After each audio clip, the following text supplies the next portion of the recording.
Good evening, grave robbers, and welcome back to the television graveyard. We are your TV necromancers, Laura Prince and Noah Houlihan. We have come here tonight to examine the spirits of past television shows to find out which ones could be resurrected, should be resurrected, and which ones should just stay doomed. This is a podcast in which we'll analyze the history, the hype, and the aftermath of shows that ran only one season or only one episode. With me as always is TV's Noah Houlihan. It ought to be illegal. So today we are doing the 1979 pilot for the B B Beegle show. Yes, the B B Beegle show, suggested to us by one of our wonderful Discord members. So be sure to hang out in the Discord and suggest stuff. Maybe we'll end up doing it here on the show. This is the least terrifying talking dog? Completely disagree with you. Well, we tried. It's getting contentious early. So this was a pilot produced by Hanna-Barbera. Yes, I did not know they did things that were not cartoons. This was not uncommon for the late 70s. Yeah? It was... Admittedly, they were still mostly animation. I actually noticed the announcer really reminded me of Boo Boo. The polar bear? No, like Yogi Bear. The announcer looked like. The announcer was a polar bear, right? The announcer was some sort of bear. He just kind of reminded me in look of Boo Boo. Okay.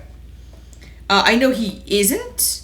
Right. But I did have that thought of like, oh, that's super interesting. Gotcha. But they did have some live action animation like composites, most famously the Banana Splits Adventure Hour. Okay. Which was about 10 years prior to this. Okay. Which I also think may have been a reaction to the HR Puffin stuff. Oh, okay. He's your friend when things get rough. Yes, which was not Hanna-Barbera. That makes sense. HR Puffin stuff was a different producer, but the Sid and Marty Krofft production company. So, but that like sort of weird, eerie puppet and people genre that later would beget the Muppets, which clearly begets B B Beagle. Yes. We are going to be talking about the Muppets a lot. Yes. So, just so you guys kind of get an idea of what this is a variety show. So, it's going to be a series of sketches. We're going to do our best to explain what happened because, man, this makes Robot Chicken look focused. Yes. So, to start things off, we get like a song about how it's the B B Beagle show that contains the lines, "It ought to be illegal, and it's actually quite regal." The B B Beagle. It ought to be illegal. The B B Beagle. It's really something regal. The B B Beagle. Oh! It's the B B Beagle show.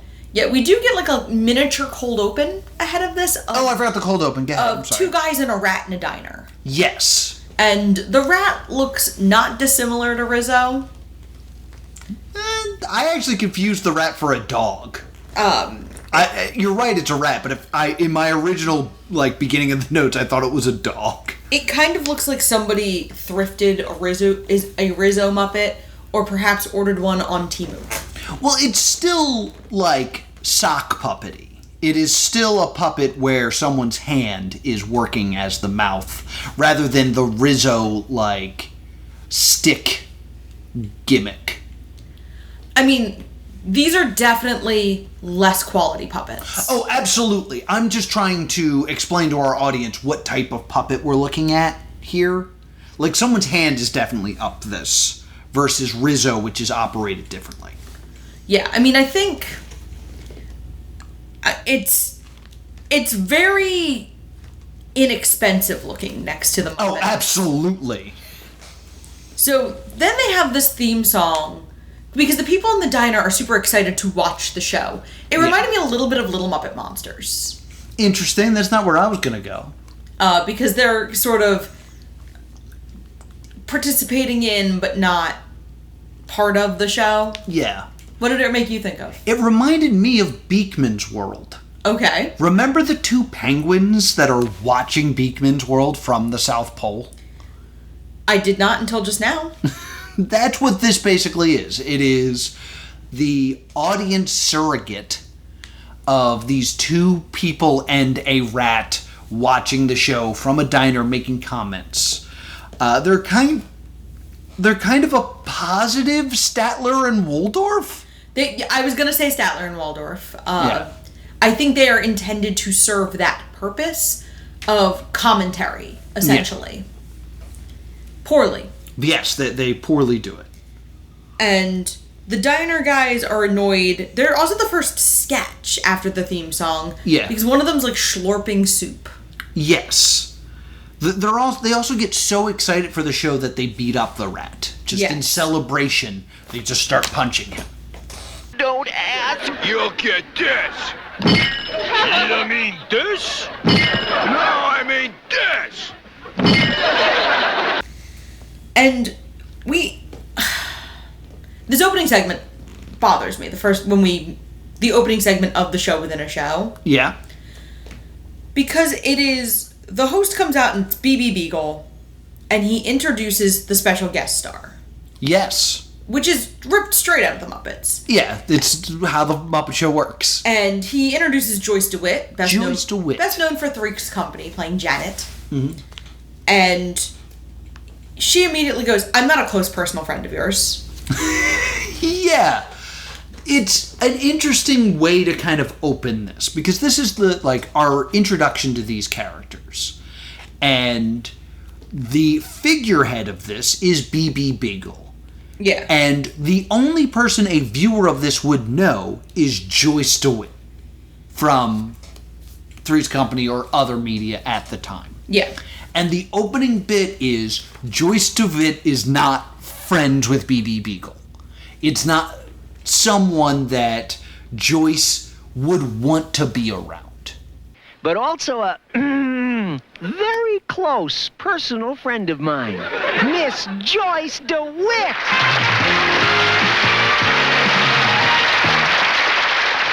Excuse me, BB, but I'm not a close personal friend of yours. As a matter of fact, I've never even met you before. And if that's the case, why do we want to be around him? Yeah, it's not like Kermit, where there's always sort of a fondness between Kermit and most guest stars. Right. There's always a rapport. There's kind of... Kermit is a congenial host that always sort of has this, friendly chat show element.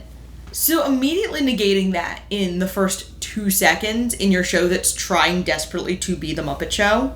Yeah. Not great. Not great at all. So that is how this whole thing starts, and then there's this really weird part where B B Beegle introduces his mother in the crowd. Yes. He's like, I hope she's a close personal friend. And it cuts to BB's mother in the crowd, who is asleep, and then they poke her awake, and then she yells about being molested. You can't molest a star's mother. No, don't you touch me!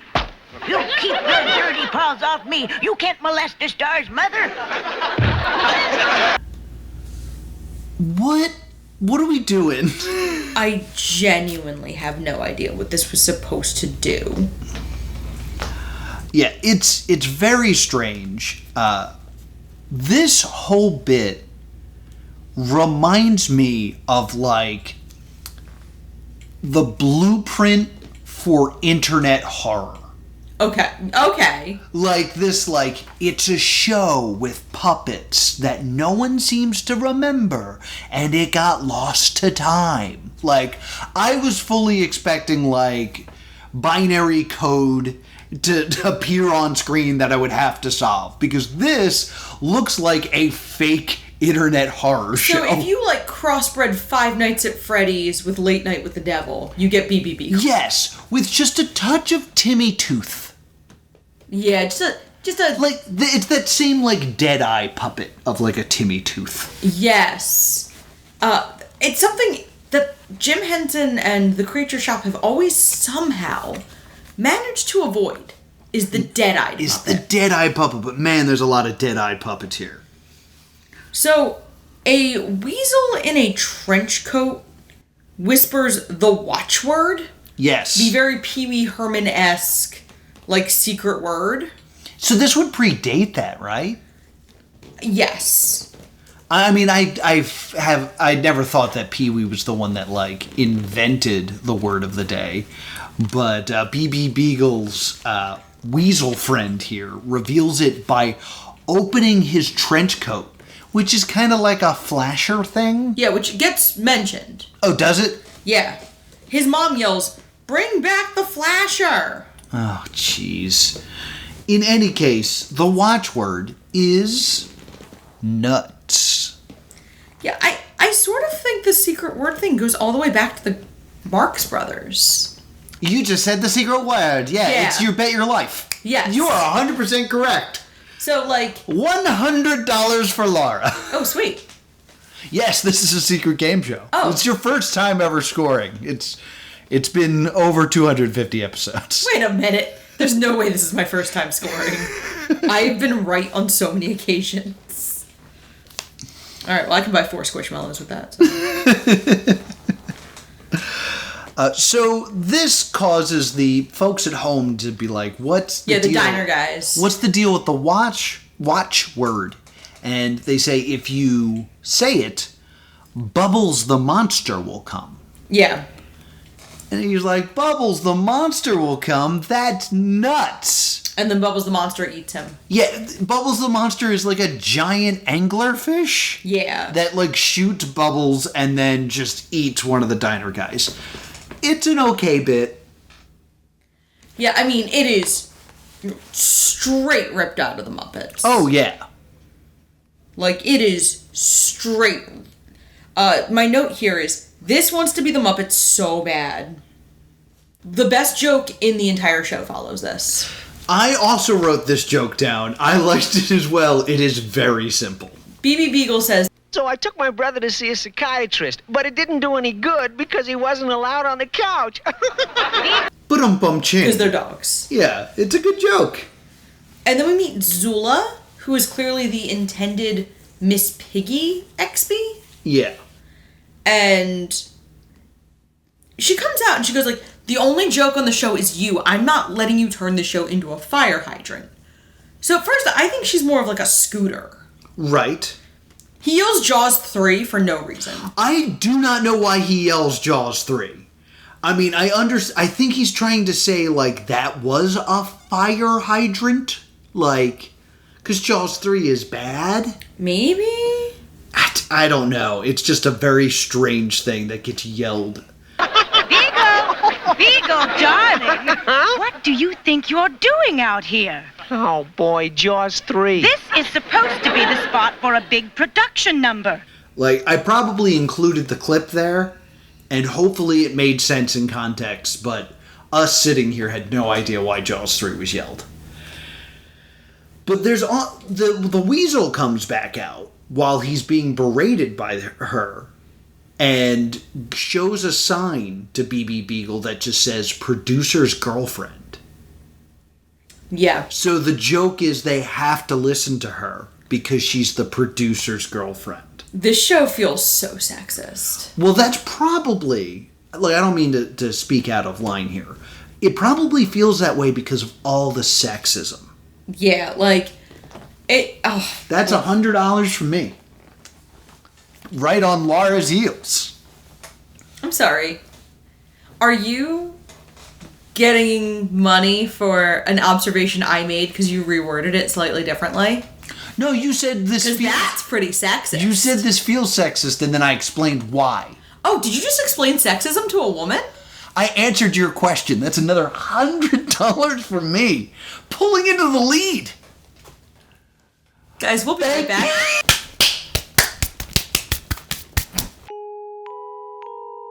We're back from the physical challenge. Laura's up $500 to $200. Yep. Anyway, What? as I compose myself here, We then meet the 3 football-playing bears. yes, so are they bears? Bears is the best word I could come up with, but Bear adjacent. they're bear Kirby's. Bear. Like their body is all Cur bears. Cur bears. Cur bears. Their body is all face Cur bears. with arms and legs coming out of it, and they're being led. They're also football players, and they're being led by their coach, who's a gator, Yes. who is doing a bad impression of. I meant to look this guy's name up before the podcast and didn't, but the guy at the end of the Jackass movies. Oh, Rip Taylor? Yes, he's doing a Rip Taylor the whole time. Oh, guys. Oh, we gotta go out there. We gotta win that football game. When you kick a field goal, wait until Kowalski puts the ball down. We got the points, but we're still looking for Kowalski. That was my best impression of the alligator's impression of Rip Taylor. Fair enough. This is where I notice that the puppeteering on this show is horrendous. It's not great. So, like, the words don't match the alligator mouth. And, like, when Kermit talks, it's not just mouth opens and mouth closes. There's kind of like emphasis, and the fingers will like kind of move to create like a feeling of grumpiness. You're doing so much work with your hands right now for an audience that cannot see it. I'm showing you so that you can help me audibly try to get this point across. This is the teamwork part of the show. So, it's very much the difference between handing someone who is good at puppetry a puppet and handing your 5-year-old brother a puppet. Yes. A metaphor I would use would also be the difference between using a puppet and just using a book. Yeah. Like, there's nothing else going on besides open and close. It's partially because the puppets, again, seem less intensive and less well-made. Yeah. So this sketch goes on for a while. I do admittedly, not follow this sketch. I don't know what happens in it. Art Johnson is also in this part of this. It's the other guest star. Who does not get introduced, really. He's just kind of there. It's very odd because he's well known for Laugh-In. Okay. Which the show, would like to be. Yeah. Because at the end of the day, the Muppets is not dissimilar to Laugh-In in its way. Mm-hmm. This wants to be the Muppets or Laugh-In. It does neither. And Johnson doesn't really get much to contribute. I don't want to say he doesn't contribute much, because that implies the script gave him anything to do. Yeah. I don't really have a gauge of him as a performer from this show, because he's not given very much to do. No. This sketch goes on for a while. I can't tell you what happens in it. I assume there were jokes, but I did not laugh at them. And then some cheerleaders come by that are like weasels, I think. Yeah. And all the football players gawk, oh, cheerleaders. That is sexism, guys. $100 for me. Once again, identifying sexism. I'm still behind. But they dance through, and they all gawk. And then they just do the joke again? They just dance through again. I mean, you're calling this a joke. A joke denotes that there is a setup and a punchline. You know what? Fellas! Hey, fellas! You gotta be a football hero to get along with the beautiful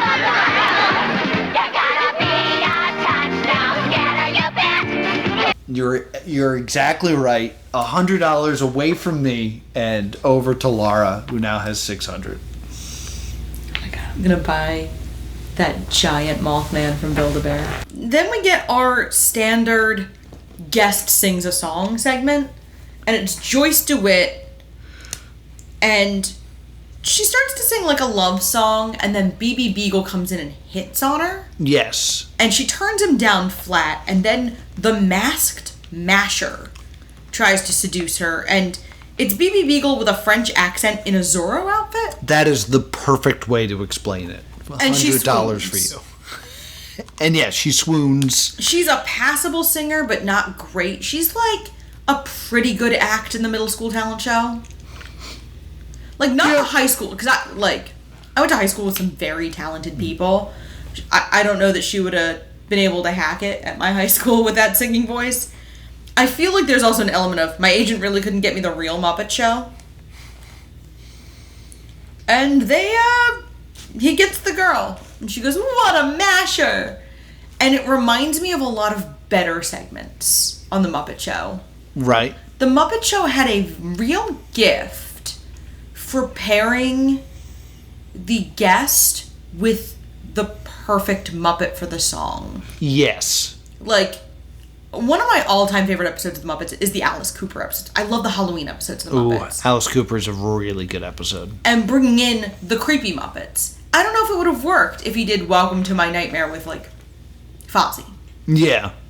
So kind of having that, like, okay, this is the appropriate way to introduce this character. Then we get this little interstitial called The Uglies. This is where we see the most Henson-y looking puppets. Yes. These look really like they ordered Jim Henson puppets on Temu. Yeah, they would be like whatsits. They're just kind of things. Yes. And it starts with the children of the Uglies, Wart and Hog, coming home. And as soon as they walk in, their mother yells at them, We're home! Ah, Wart and Hog, my pride and joy. Children, how many times have I told you to slam the door? and the joke there is normally your parents tell you not to slam the door, but because they're the Uglies, they do the opposite. And then they do that exact same joke for another 3 minutes. Yeah, they go into what they eat. Yeah. And it's all, rotten. Oh, good. oh, we can't have scorpion every night. Yeah. Oh, if you're good, there's scorpion ice cream, though. Oh. Make sure you don't wash your hands first. We're the Uglies.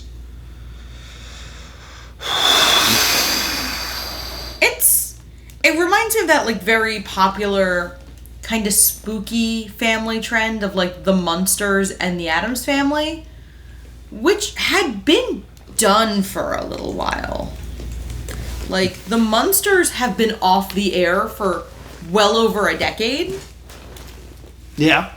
And the Addams Family have also been off the air for well over a decade. Both of them ran 2 seasons, and they ran the exact same 2 seasons. Right.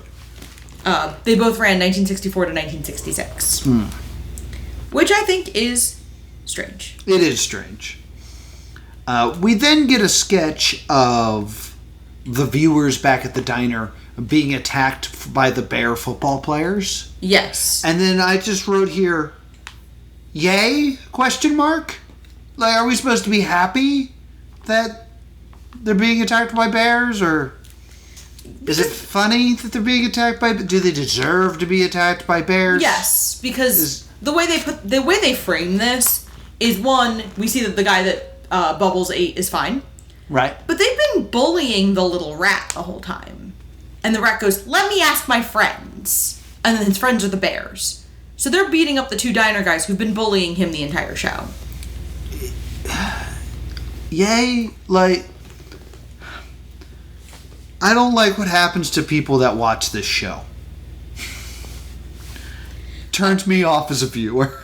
We get another mid Joyce DeWitt number. She gets 3 musical numbers. Oh my god, yeah. 2 of which are deeply bad, including this one. Mm-hmm. She's singing kind of like a... I couldn't quite recognize the song. And the lyrics were so generic, Google couldn't find it. There's no one that does it like you. No one can do the things you do. And then B B Beegle comes in and goes, what if I told you I was the masked masher? And she goes, I'd laugh hysterically. And he goes, I'm the masked masher. And she goes, huh. Huh. Huh. Well, I am the masked masher. She's certainly a woman of her word. I was like, is that laughing hysterically? I think she's acting like she's laughing hysterically. Like, her body motions are that she's laughing hysterically, but all that comes out is like, ha ha, ha ha, ha. Like, I'm sorry, if you're an actor and you can't laugh on cue, laugh. See? Yeah. You can at least laugh on cue. Yeah, I passed. $100 from me, please. Thank you. I'm trying to catch up here. Lot can change in final Stay Doomed, you know? So, I also want to point out that the plot of this sketch is B B Beegle can't prove that he's the masked masher because he wore a mask in an earlier scene. Now, let's say you wore a mask.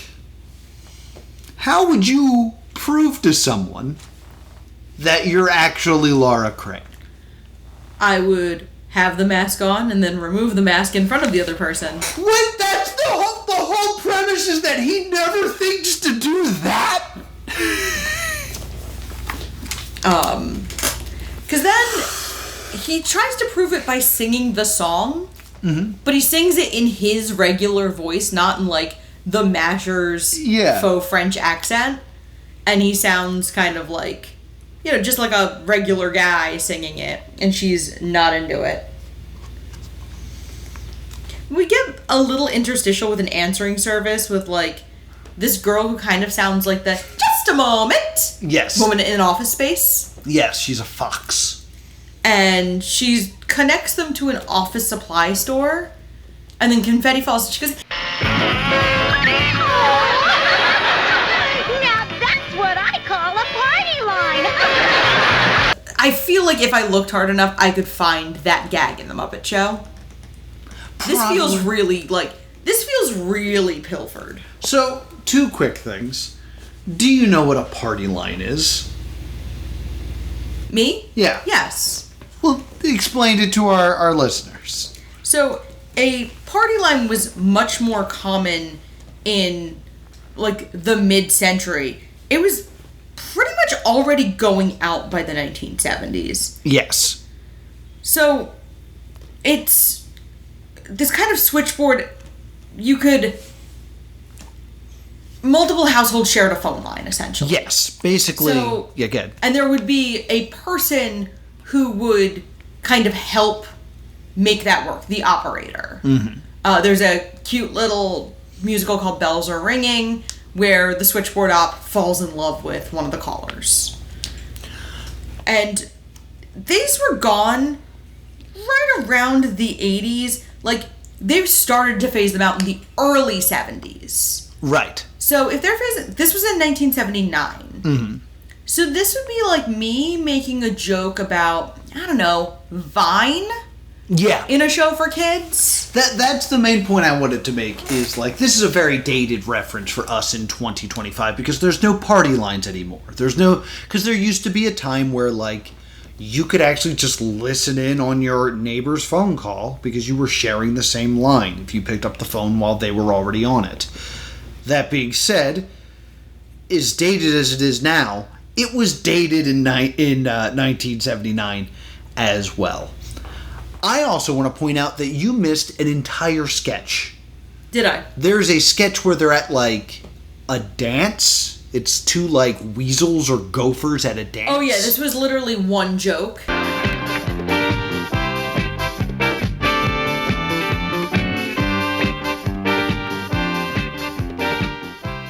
sure are a smooth dancer. Darling, that's because you're standing on my feet. Heavy.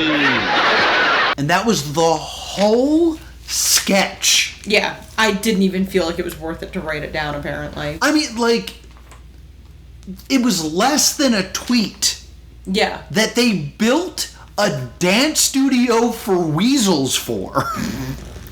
God, don't you just hate when you build a dance studio for weasels? Never again.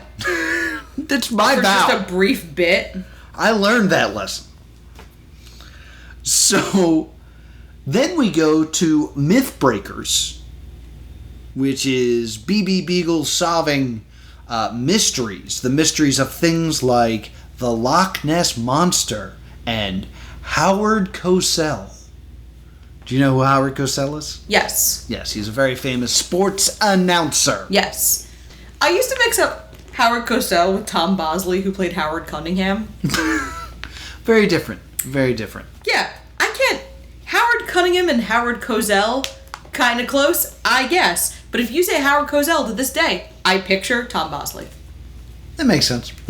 Thank you for coming to my Tom Talk. So, unlike the previous two sketches, The Party Line and the Weasel Dance Club, this one goes on for like 3 minutes. That being said, it contains the same numbers of jokes, which is 1. B B Beagle is here to debunk the existence of mummies. Yes. And as he's explaining that there's no mummies, a sarcophagus behind him opens up, a mummy comes out and punches him in the back of the head. Because in the B B Beagle show, nothing is funnier than someone being punched. This is maybe the 5th punch in the show. Hilarious. I want to point out that the mummy looks like a mummified Noid.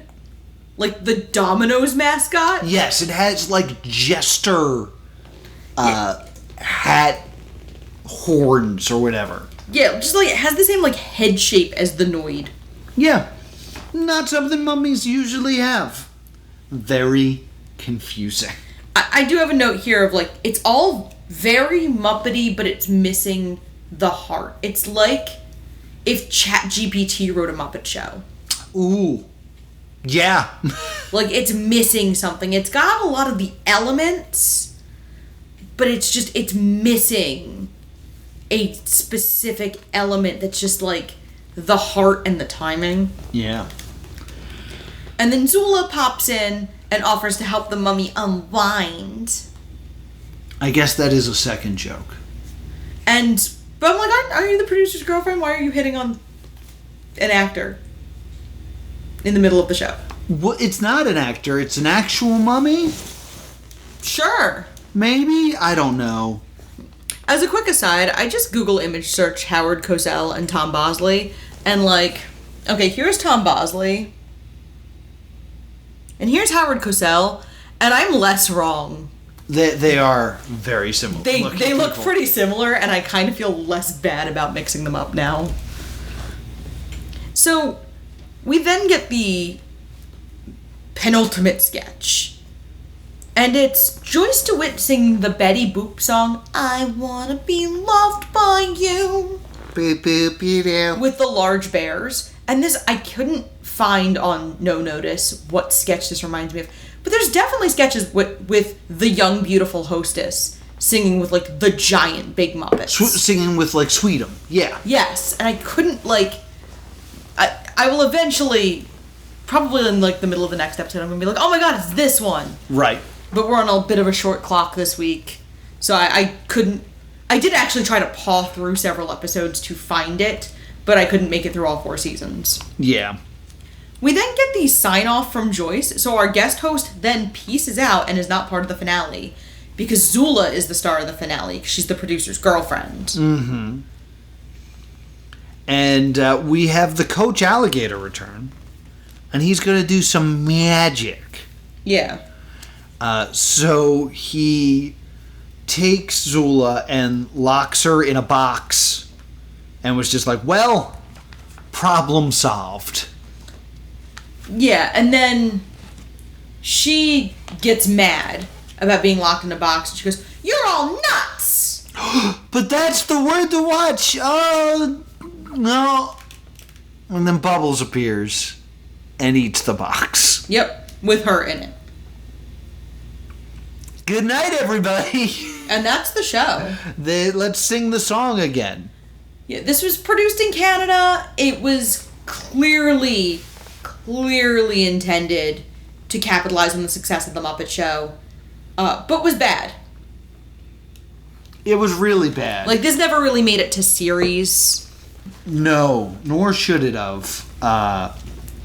It is a less Muppet Show. Like, I was going to say, like, less funny, less heartfelt, but just, like, anything that the Muppet Show had, it is that, just less. Less entertaining, less funny, less skillfully executed, less. Sometimes less is more. That is not the case in this show.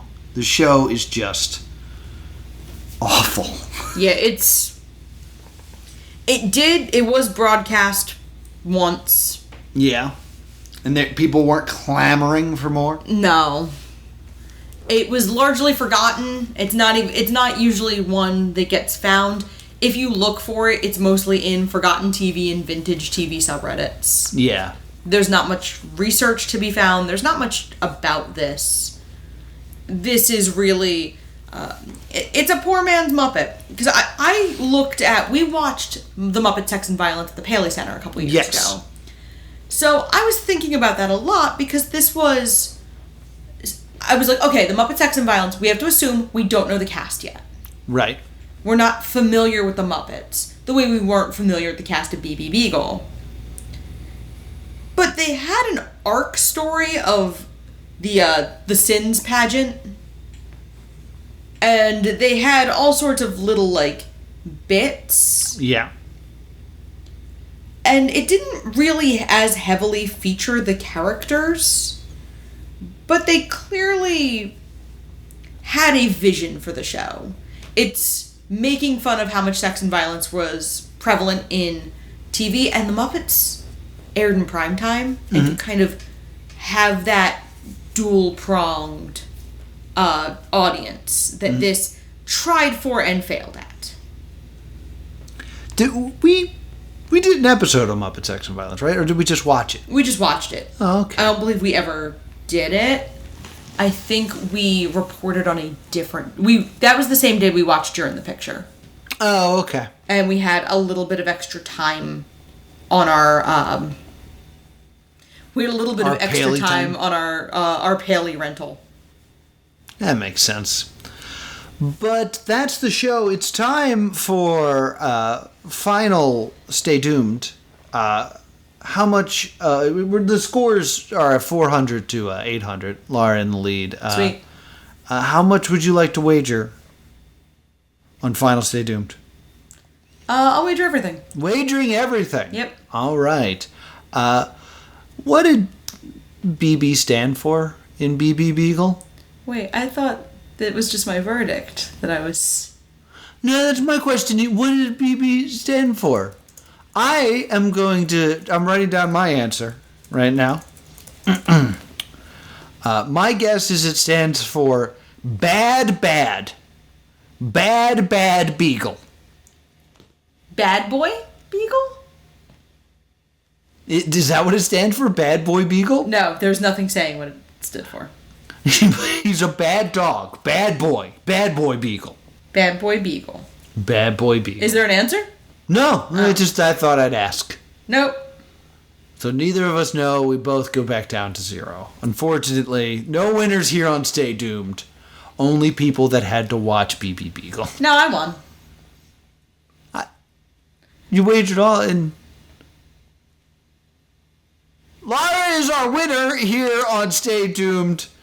Our returning champion once again. Reigning supreme. You're the returning champion when there's never been an episode before? There's been 250 some of these. But never the game show. It's always... The premise was it was always happening. Noah, where can people find us? We didn't give the verdict yet. Oh, this is Stay Doomed. We don't need to. To Stay Doomed.